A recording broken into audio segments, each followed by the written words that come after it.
On one side, we have raw physical reactions occurring in the real world. On the other, pure mathematical equations isolated on a page. Chemistry orthogonizes the relationship between these two extremes by translating physical observations into a series of standardized, predictable measurements. The subject of this translation is matter. By definition, matter is anything that possesses mass and occupies a specific volume.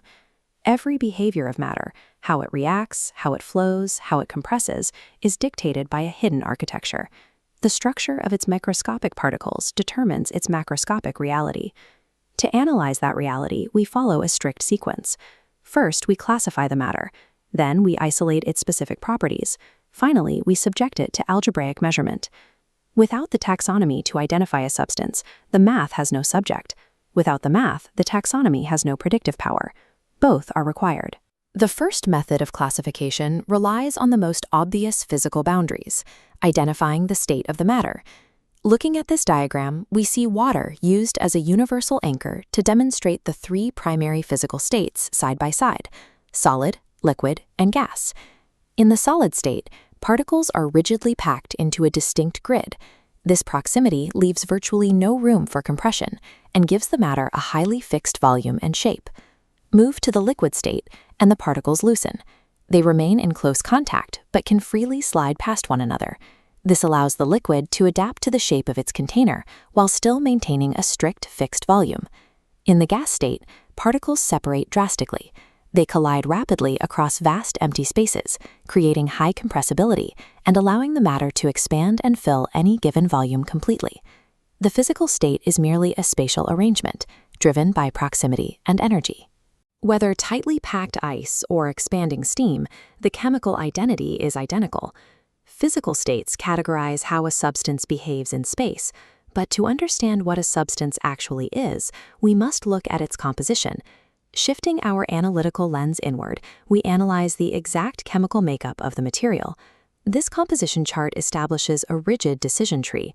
We start with the primary diagnostic question: does the substance have constant properties and composition?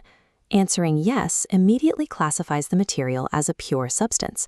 From there, pure substances break into two subcategories. The first are elements, like gold or helium. These are indivisible building blocks that cannot be broken down by chemical means. The second are compounds, such as pure water.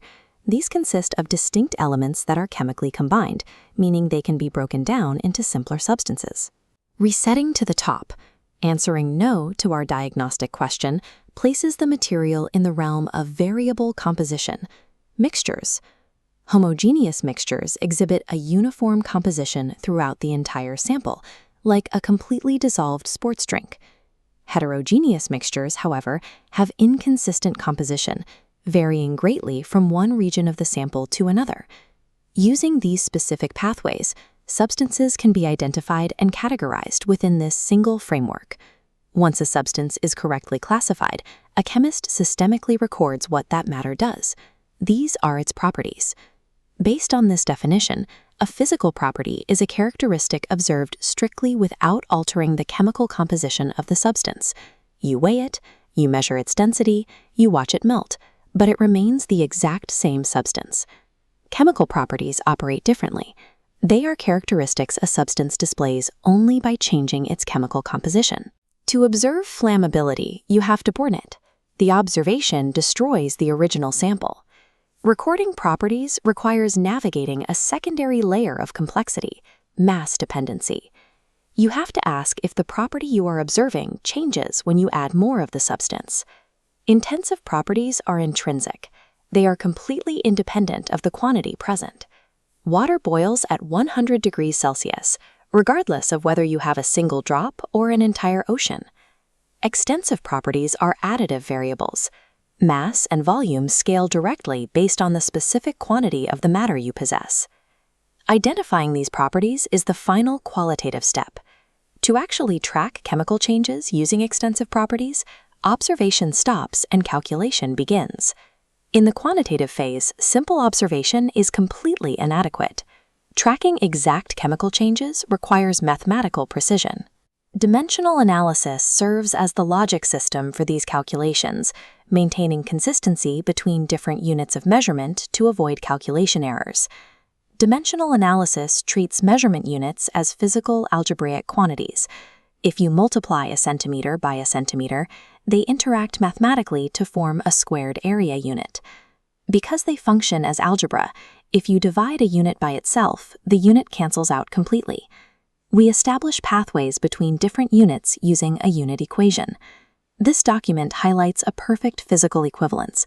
1 inch is exactly equal to 2.54 centimeters. That equivalence is then rewritten as a fractional conversion factor. This allows us to convert from a given unit into a desired unit. The mechanical workflow dictates positioning the conversion factor so the original given units diagonally cancel out, isolating the new desired measurement. Numbers in chemistry are entirely meaningless without units attached. Dimensional analysis ensures every calculation is grounded in strict physical reality. The methodology runs perfectly in reverse.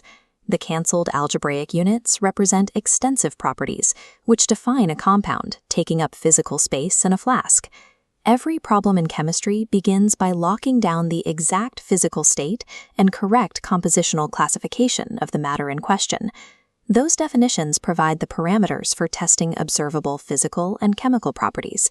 Dimensional analysis serves as the engine that processes those observations, ensuring they remain objective and scalable.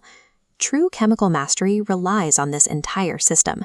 It requires a seamless transition between conceptual taxonomy and rigorous mathematical logic.